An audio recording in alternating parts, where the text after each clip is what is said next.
Tuli mu Nup Convetion Canada era nga ebifaananyi ebyolaba embeera bw'etyo bw'eri Mami Baby Tungo Kyagulanyi ne taata Kyagulanyi Ssentamu Robert Bobi Wine, the elected president of Uganda, bo batuuse dda mu kizimbe era ng'embeera eyo gyolaba ya taata Kyagulanyi Ssentamu Robert Bobi Wine, omukulu David Luis Rubongoya naye teyalutumidde mwana. Chairman Nyanzi Owakunga naye yabaddewo bulungi.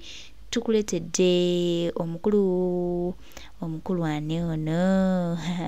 erinnya ligenze omukulu Joel Ssenyonyi naye teyalutumidde mwana era ne baganda baffe ab'e Canada bagire ddala mu bungi ate bambi nga basanyufu nga bonna kye baliko bakyagala banange tusiimye nnyo ne tukuleetera maama ono yakyenjemudde amazina ne gasanyusa pulezidenti weebale nnyo mukwano oyo taata Kyagulanyi Ssentamu Robert Bobi Wine ne Mami Baby Tungo Kyagulanyi awo omukulu Chairman Nyanzi Joel Ssenyonyi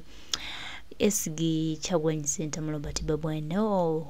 bagenda kulembera eggwanga era awo baba bayimba national anthem. Hello abaana b'e Canada baziddira mu bungi amaanyi geego wabula mulina ekipawa maama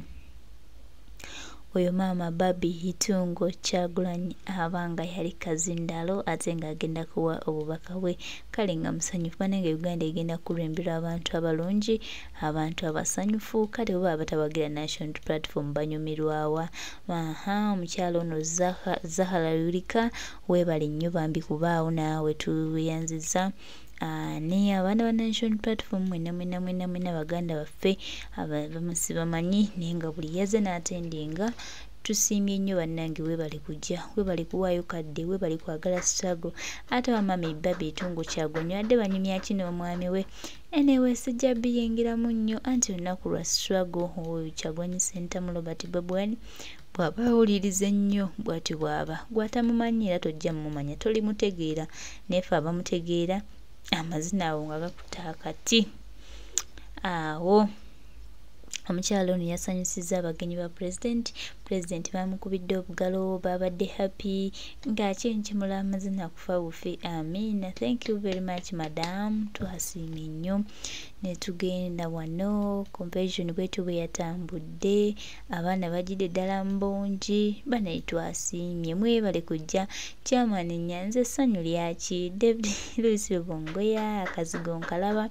Joel Ssenyonyi nabwe tusiimye nnyo. Hello Nup Convetion bwetyo bwe yatambudde buli omu omulaba ng'ali happy anti omukulembeze yabadde mu nnyumba abaana babadde basanyufu bano bayagadde nnyo omukulembeze so tusiimye nnyo convention first day bwetyo bwegenze ate kati tulinde second day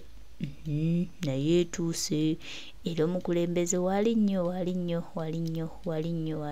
mu ttaano era naye tugenda kuba tumulaba.